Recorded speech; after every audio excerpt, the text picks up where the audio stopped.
കേരളത്തിലെ പരമ്പരാഗത രാഷ്ട്രീയ സംവിധാനത്തിൽ സമൂലമായ പരിവർത്തനത്തിന് സാഹചര്യമൊരുക്കുന്നതാണ് കേരളത്തിൽ ഇപ്പോൾ നടക്കുന്ന തെരഞ്ഞെടുപ്പ്.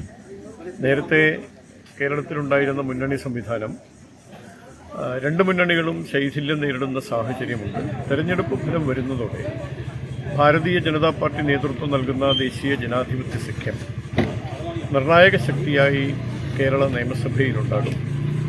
ആ നിർണായകത്വം ഞാൻ നേരത്തെ സൂചിപ്പിച്ചതുപോലെ കേരളത്തിലെ രാഷ്ട്രീയ സമവാക്യങ്ങളിൽ വലിയ പരിവർത്തനം വരുത്താൻ സാഹചര്യമൊരുക്കുന്നതാണ്. അപ്പോൾ നമ്മൾ ഇതുവരെ കണ്ടുവന്ന രാഷ്ട്രീയ മുന്നണി സംവിധാനം അടിമുടി മാറാൻ പോവുകയാണ് ഈ നിയമസഭാ തെരഞ്ഞെടുപ്പോടുകൂടി. BJPയെ സംബന്ധിച്ചിടത്തോളം വികസിത കേരളം എന്ന ലക്ഷ്യസാക്ഷാത്കാരത്തിനായി സുരക്ഷിത കേരളം, വിശ്വാസ സംരക്ഷണം എന്നീ 3 മുദ്രാവാക്യങ്ങൾ ഉയർത്തിയാണ് പാർട്ടി ജനങ്ങളെ അഭിമുഖീകരിച്ചത്. ആ മുദ്രാവാക്യത്തിന് വലിയ തോതിലുള്ള സ്വീകാര്യത ലഭിച്ചിട്ടുണ്ട്. ആ സ്വീകാര്യത വോട്ടായി മാറുകയും കേരളത്തിൽ നിർണായക ശക്തിയായി പാർട്ടി മാറുകയും ചെയ്യും എന്നുള്ളതാണ് സാഹചര്യം.